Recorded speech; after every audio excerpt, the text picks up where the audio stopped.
கூறியவர்களே, அன்னைக்கு அப்படிதான் அந்த பள்ளிவாசலை கடந்து போகின்ற பொழுது நண்பரிடத்தில கேட்டேன்.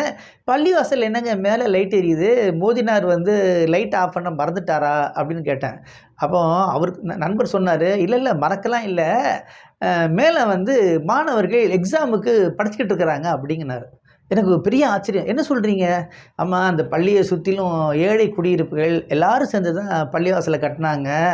அந்த வீடுகள்லாம் என்னன்னு பார்த்தீங்கன்னா, ஒரே ஒரு ரூமு, ஒரே ஒரு ஹால் தான் இருக்கும். அவங்க படுக்கிறதுக்குலாம் அது ரொம்ப நெருக்கடி தான். அவங்க எங்கேருந்து படிக்க முடியும்?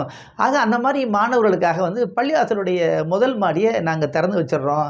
அவங்க வருவாங்க, இரவு முழுக்க அவங்க படிக்கலாம். அவங்க தனியாக படிப்பாங்க, குழு ரீதியாக படிப்பாங்க" அப்படின்னு சொன்னாரு. கேட்பதற்கு எவ்வளோ அற்புதமா இருக்கு பாருங்க.